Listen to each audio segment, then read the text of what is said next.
आजकल साइंस के मुख्तलिफ शोबे बने हुए, मुख्तलिफ डिपार्टमेंट्स बने हुए। एक डिपार्टमेंट है जो इस चीज़ पर रिसर्च करता है कि भी कौन सी जो जानवर हैं उनकी नस्ल ख़त्म हो रही है, उसको कहते हैं एंडेंजर्ड स्पीशीज़, कि जिनकी नस्ल को खदशा है, ख़तरा है कि वो एक्सटिंक्ट हो जाएंगी, ख़त्म हो जाएंगी। तो वो क्या करते हैं कि उसकी नस्ल के जो चंद एक पेयर रह गए होते हैं, मेल फीमेल, उनको वो उठा के ले जाते हैं और आर्टिफिशियल माहौल के अंदर, लेबॉर्ट्री के अंदर उनकी अफजाइश का इंतज़ाम करते हैं, उनको अच्छी खुराक देते हैं, उनकी बीमारी का ख्याल करते हैं, इलाज करते हैं, और फिर जब वो अच्छी खासी तादाद में हो जाते हैं ना, तो फिर उनको वापस जाके जंगल में छोड़ देते हैं।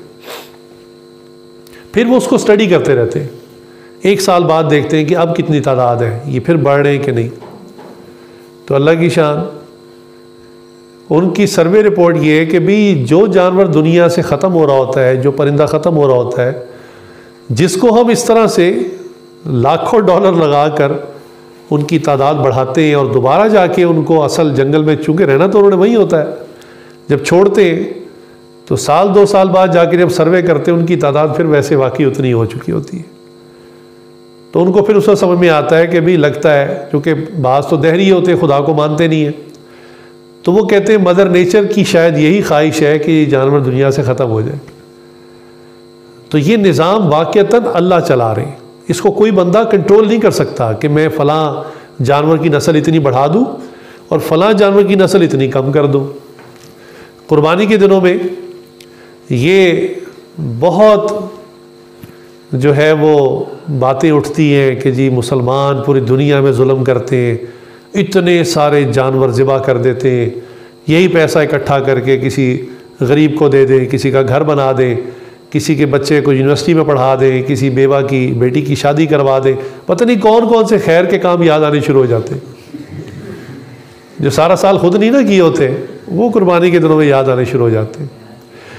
तो याद रखें, मैं ये अक्सर कहा करता हूँ कि अगर इस तरह से ये मज़बूहा यानी ज़िबा हो जाने वाले जानवर ख़त्म हो जाते तो यकीन जाने मैं और आप आज इनकी सिर्फ तस्वीरें देख रहे होते कि हमारे बड़े जो है ना, ये बकरा ज़िबा किया करते थे, हमारे बड़े ऊँट ज़िबा करते थे, ये उसकी तस्वीर है। हम तक तो वो जानवर पहुँचते ही ना।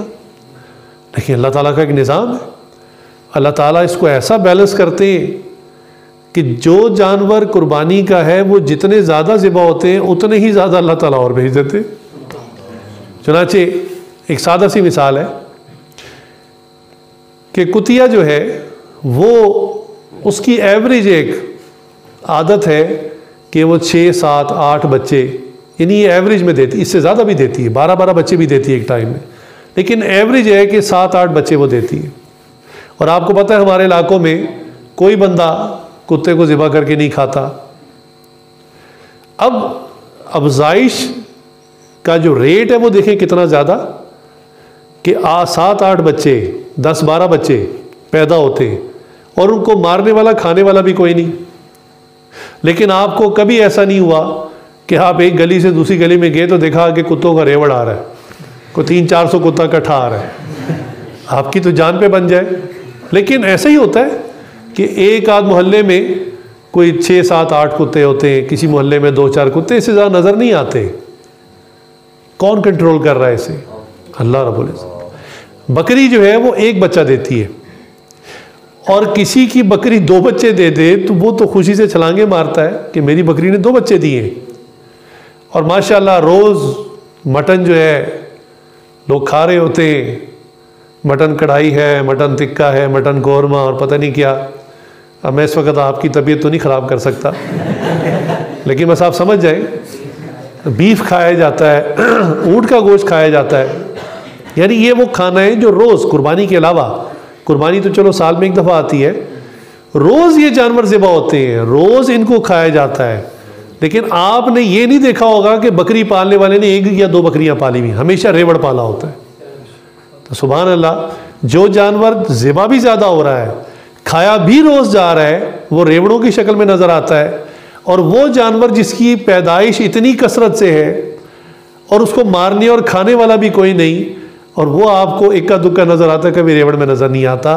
तो ये वाज़ेह दलील है कि ये अफजाइश का जो मामला है, जानवरों की कितनी तादाद को कितना रखना है, ये करने वाली ज़ात कौन है? अल्लाह। क्योंकि अल्लाह ताला रिज़्क़ को तकसीम कर रहे हैं। इस पर मेरे शेख नक्शबंद ने एक वाक़या अपना सुनाया। फरमाते हैं कि मैं एक मरतबा अफ्रीका के एक मुल्क में गया, एक शहर में, तो कहने लगे कि वहाँ पर एक पार्क था। वहाँ पार्क हमारी तरह के नहीं होते छोटे छोटे, वहाँ पे कई 100 कई हज़ार एकड़ों के ऊपर पार्क होते हैं, और जानवर वहाँ पे बिल्कुल आज़ादी से फिरते हैं।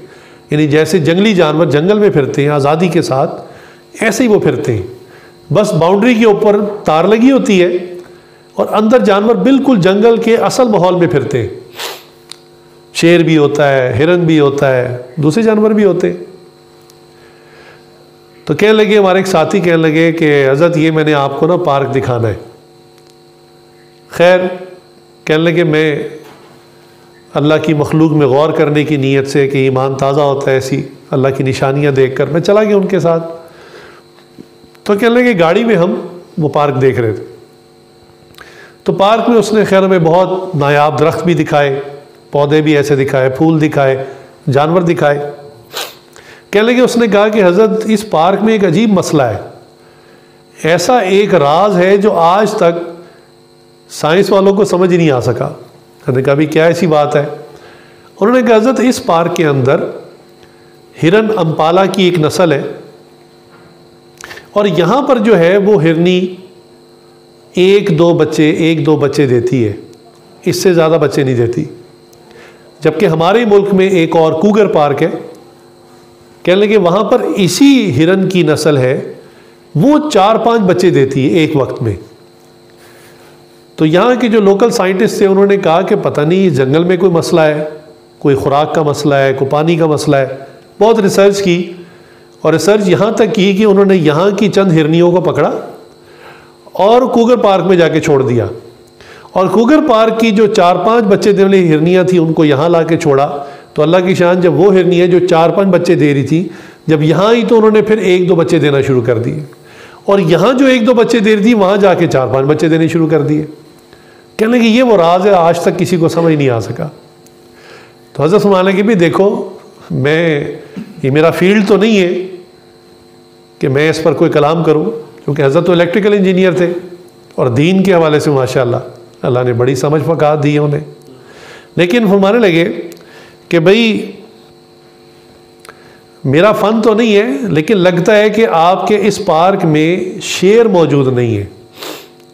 कहने लगे, उसने एक लम्हे को सोचा, उसने कहा कि हाँ वाकई हमारे पार्क में बाकी सब जानवर हैं, शेर नहीं है। और फरमाया कि लगता है वो जो कूगर पार्क का आप कह रहे हैं, लगता है वहाँ शेर हैं। उन्होंने कहा जी वहाँ तो 750 के करीब जो शेर हैं वो पाए जाते हैं। मैं फिर मसला तो हल हो गया। उन्होंने कहा क्या? उन्होंने कहा जिस खुदा ने शेर को सुबह नाश्ते में भी हिरन देना है, दोपहर में भी देना है, रात में भी देना है, तो अल्लाह ताला वहाँ हिरनी को हुक्म देते हैं कि तुम 4-5 बच्चे दो। और यहाँ चूँकि इतने हिरन के बच्चों की ज़रूरत नहीं है, शेर ही नहीं है, मारने वाला ही कोई नहीं है, खाने वाला कोई नहीं है, तो अल्लाह ने हुक्म दे दिया बैलेंस करने के लिए कि उसको कि तुम 1-2 बच्चे दो। सुभान अल्लाह। तो ये निज़ाम को बैलेंस करना, रिज़्क़ की तकसीम करना, ये अल्लाह ताला ही के ज़िम्मे है, कोई और कर भी नहीं सकता। यानी कोई इंसान कोशिश भी करे तो ये इंसान के बस की बात नहीं।